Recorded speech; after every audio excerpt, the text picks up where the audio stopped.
Question is account for the following.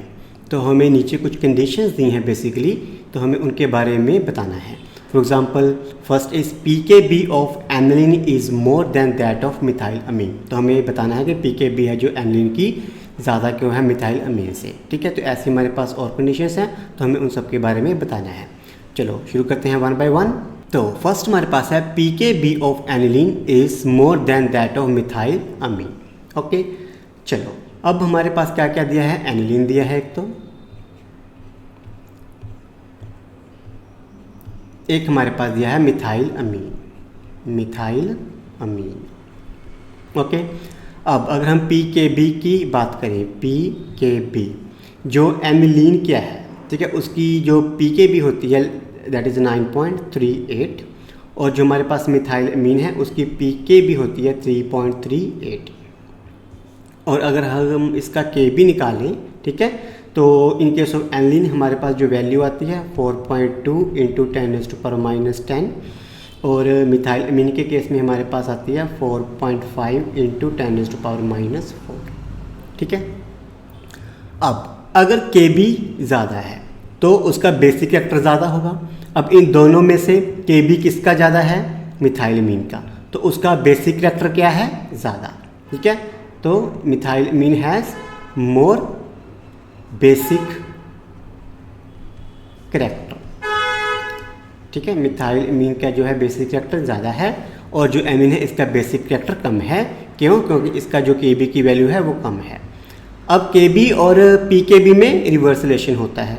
अब यहाँ पे के बी की वैल्यू कम थी तो पी के बी की वैल्यू ज़्यादा हो गई। ठीक है, मिथाइल अमीन में पी के बी की वैल्यू क्या होगी, कम हो गई।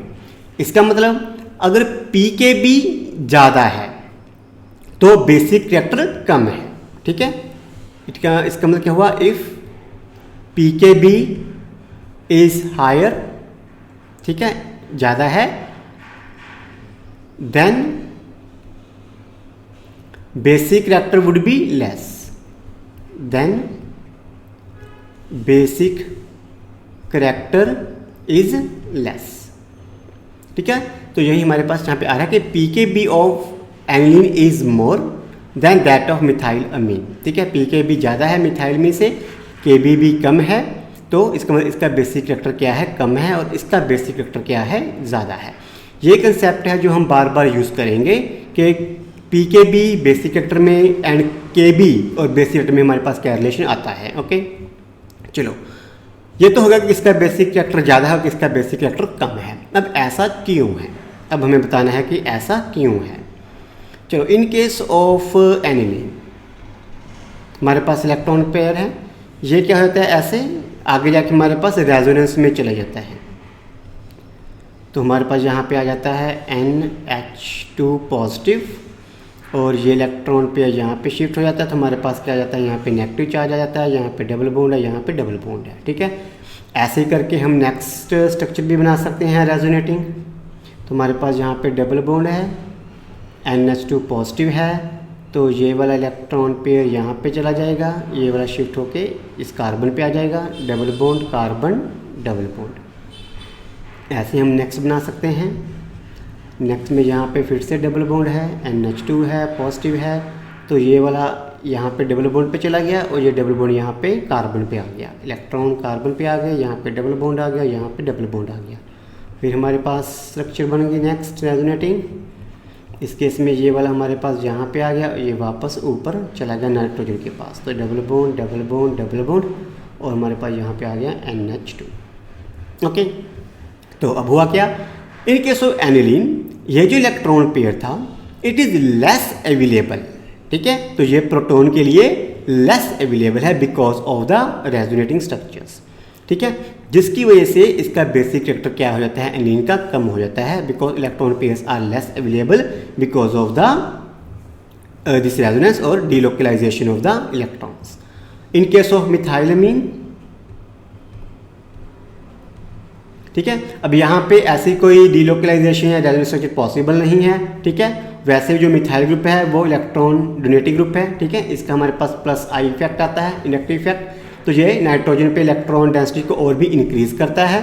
तो इस केस में नाइट्रोजन के पास जो इलेक्ट्रॉन पेयर है वो ईजिली अवेलेबल है, जिसकी वजह से इसका बेसिक रिएक्टर ज़्यादा होता है, इसका बेसिक रिएक्टर कम होता है। तो उसी के हिसाब से pKb एनिलीन का ज़्यादा होता है और मिथाइलमीन का pKb कम होता है।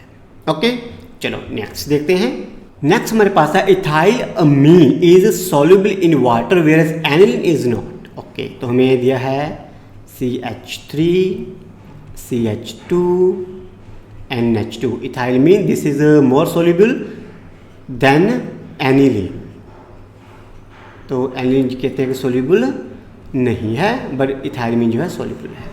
ओके, अब देखो इथाइल अमीन के केस में हमारे पास यहाँ पे जो कार्बन चेन है, ठीक है, उसमें सिर्फ 2 कार्बन्स हैं। ओके, एनिलीन के केस में यहाँ पे हमारे पास बेसिकली 6 कार्बन्स हैं। ठीक है, तो ये चेन छोटी है, ये चेन बड़ी है।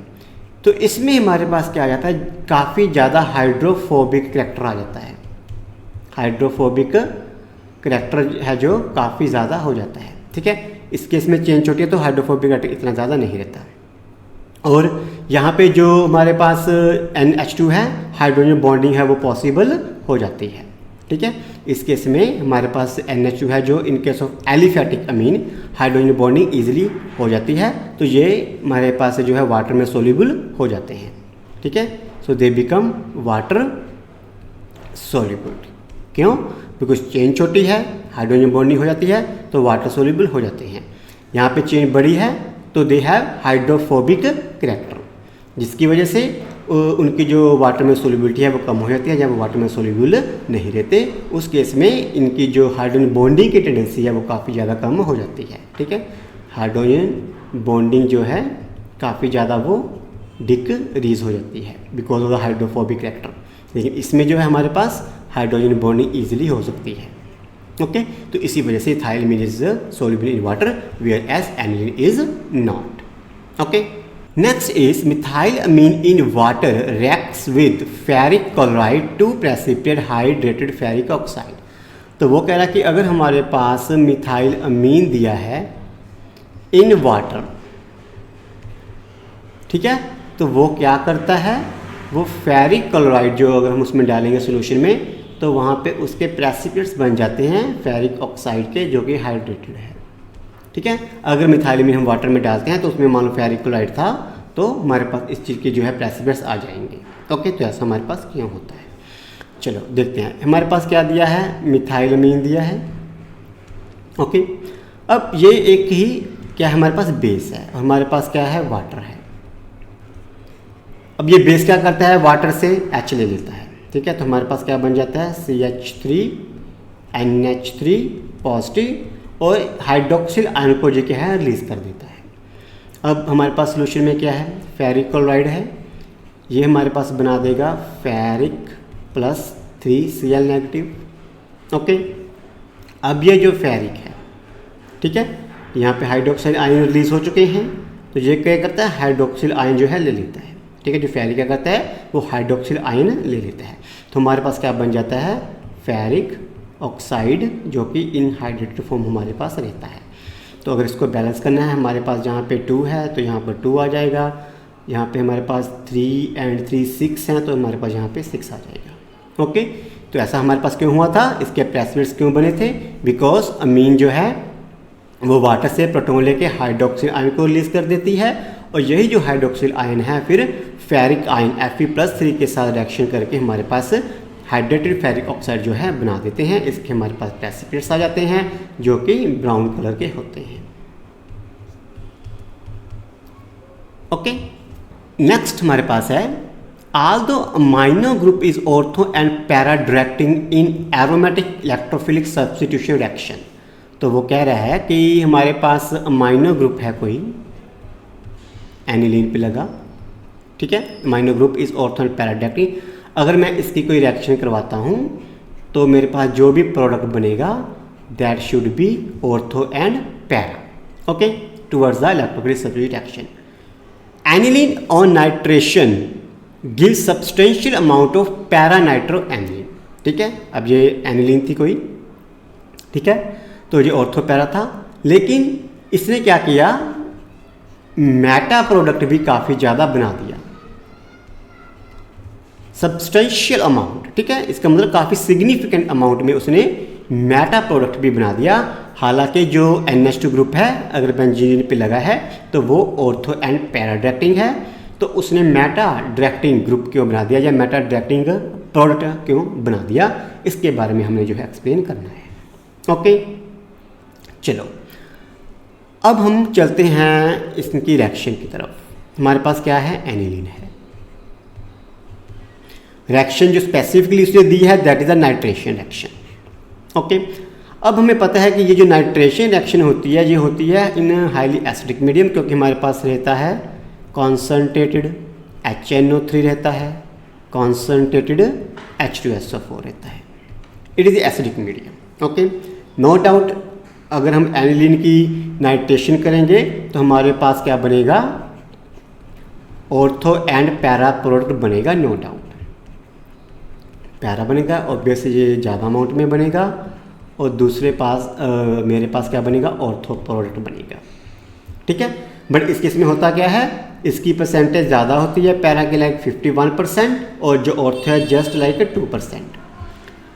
अब उसने कहा कि उसने मेटा प्रोडक्ट भी बना दिया एनिलीन ने, जब उसकी नाइट्रेशन की तो हमारे पास मेटा प्रोडक्ट भी बन गया इन सब्सटेंशियल अमाउंट, लाइक उसकी परसेंटेज कितनी आ गई, 47%। So we can say almost 1:1 ratio, very close, ठीक है। अब देखो जो एसिडिक मीडियम है, जब एनिलीन है जो एसिडिक मीडियम में रहता है तो हमारे पास ये एक इक्विलिब्रियम आ जाता है, NH3 पॉजिटिव, ठीक है। तो यहाँ पे मैंने H पॉजिटिव डाला तो मेरे पास NH3 पॉजिटिव आ गया। अब ये क्या है, अब ये एक ऐसा ग्रुप बन गया जो कि मेटा डायरेक्टिंग है, ठीक है। तो जब हम इसकी नाइट्रेशन करते हैं, ठीक है, तो this is now Meta directing, this is now Meta directing. Okay, तो इसी वजह से जब एसिडिक मीडियम है, जब हम नाइट्रेशन कैरी आउट कर रहे हैं इन एसिडिक मीडियम, तो एनिलीन बेसिक होने की वजह से जो एसिड प्रोटॉन ले लेता है तो इस फॉर्म में कन्वर्ट हो जाता है। Now this is a Meta directing group. तो इसी वजह से हमारे पास जब नाइट्रेशन करते हैं एसिडिक मीडियम में एनिलीन की, तो हमारे पास पैरा एंड मेटा प्रोडक्ट बनते हैं एज ए मेजर अमाउंट, और उसमें जो मेटा है काफ़ी सब्सटेंशियल अमाउंट में हमारे पास आ जाता है compare to the ortho product. Okay, next हमारे पास है aniline doesn't undergo Friedel Crafts reaction.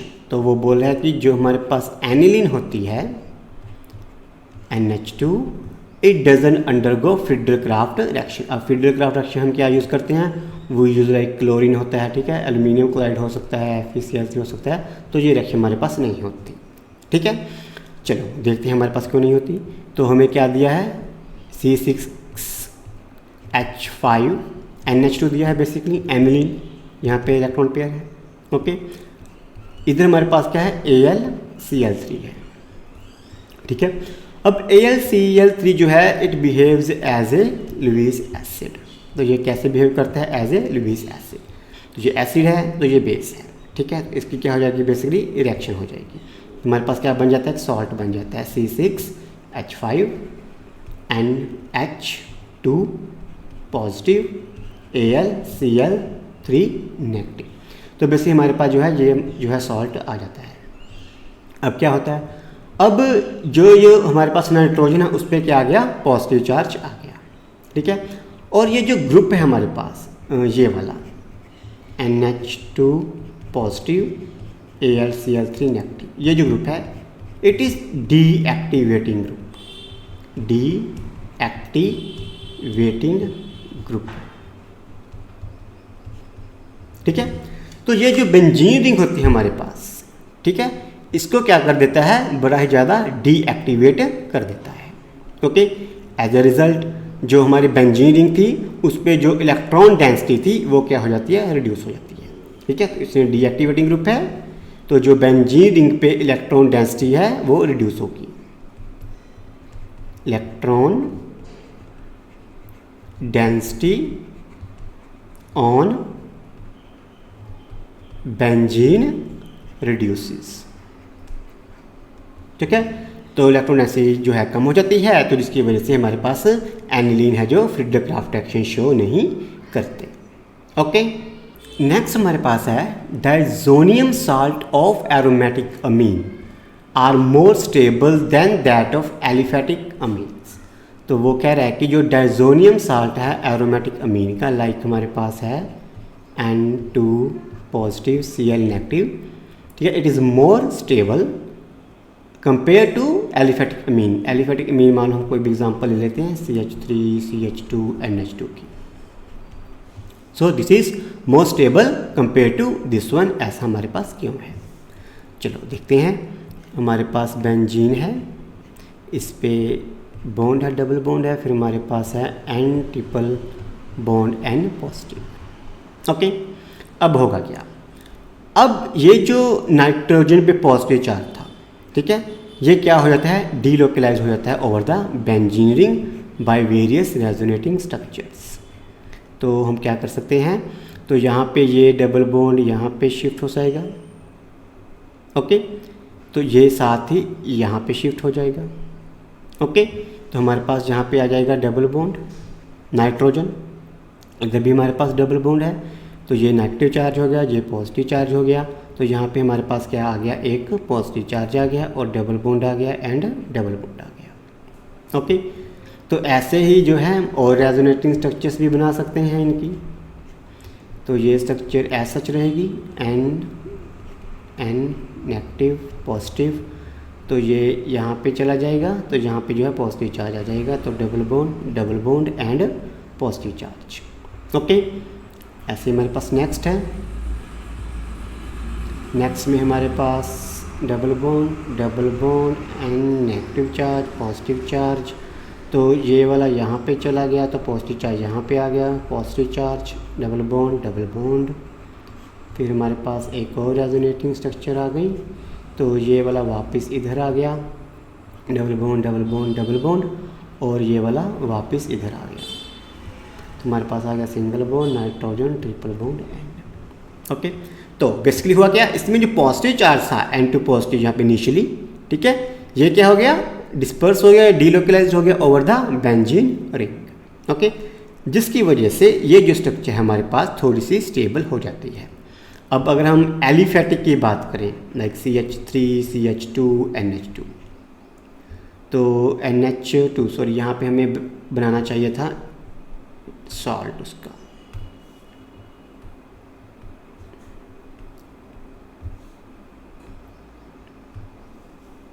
ठीक है, तो यहाँ पर भी हमारे पास battery N2 positive Cl negative आएगा। ठीक है, तो अगर मैं इसकी स्ट्रक्चर बनाऊँ CH3 CH2 single bond triple bond N positive charge, अब यहाँ पे तो ऐसी कोई स्ट्रक्चर पॉसिबल नहीं है। ठीक है, तो ये सिस्टम है जो हमारे पास लेस स्टेबल हो जाता है, ये जो सिस्टम हमारे पास ज़्यादा स्टेबल होता है because of the delocalization of the positive charge of the benzene ring which is not possible in case of the aliphatic case. Okay. Question is, Gabler thalamide synthesis is preferred for synthesizing primary amine. तो वो बोल रहा है कि जो Gabler thalamide synthesis है उसको prefer किया जाता है for the synthesis of primary amine. Okay, ऐसा हमारे पास क्यों है? इसका रीज़न जो आता है बिकॉज ये जो मेथड है हमारे पास Gabler thalamide synthesis का, it is a very convenient method for making pure aliphatic amine. ये मेथड क्या कहता है हमारे पास? It is a very convenient method for preparation of pure aliphatic and alkyl primary amine, alkyl primary amine. तो इसलिए हम जो है इस मेथड को प्रेफर करते हैं बिकॉज ये बड़ा ही इजी मेथड है और इससे जो है हमें प्योर एलिफेटिक अमीन्स मिल जाते हैं. तो that's why Gabler thalamide synthesis is preferred over synthesis primary amine. अब इस मेथड में हमारे पास होता क्या है, ठीक है, चलो वो भी देख लेते हैं. We have something structure like this, C double bond O, C double bond O, and then we have NH, ठीक है, which is थैलामाइड। अब क्या होगा, हम करते हैं reaction in basic medium which is KOH in alcohol, alcoholic KOH in other word, okay. ये क्या करेगा, OH और H यहाँ से रिमूव हो जाता है, ठीक है, तो बेसिकली यहाँ पे हमारे पास पोटाशियम का साल्ट बन जाता है, तो we get a potassium salt. N के साथ हमारे पास आ गया के, सो बेसिकली N नेगेटिव के पॉजिटिव की फॉर्म में सॉल्ट आ जाता है, ओके, बिकॉज यहाँ से हमें H पॉजिटिव रिलीज किया था, ठीक है, तो नाइट्रोजन पे नेगेटिव चार्ज था। अब हमने क्या करना है, हमने किसी अल्काइल हैलाइड के साथ इसकी जो है रिएक्शन करा देनी है, फॉर एग्जांपल C2H5 आयोडीन, ठीक है, थोड़ा सा हिट करेंगे, पोटाशियम आयोडाइड निकल जाएगा, -Ki हो जाएगा, ठीक है, और हमारे पास इस स्ट्रक्चर को हम आगे कंटिन्यू कर लेते हैं यहाँ पे, तो हमारे पास बनेगा this one double bond O, C double bond O and C2H5, ठीक है। अब क्या करना है, अब सिंपली हमें जो है इसकी हाइड्रोलिसिस करनी है, ठीक है, आप एसिड हाइड्रोलिसिस भी कर सकते हो, आप बेसिक हाइड्रोलिसिस भी कर सकते हो, एनीवन, ओके। थोड़ा सा हिट करेंगे और हमें यहाँ पे नेगेटिव आएगा, OH नेगेटिव, और जहाँ पे जो है अमीन है हमारी रिलीज हो जाएगी, so we will get C double bond O, C double bond O, amine चली गई तो हमारे पास यहाँ बच गया OH, C2H5NH2, ठीक है। तो इसलिए हम इस मेथड को जो है प्रेफर करते हैं बिकॉज ऑफ इस convenience plus getting pure aliphatic product, okay.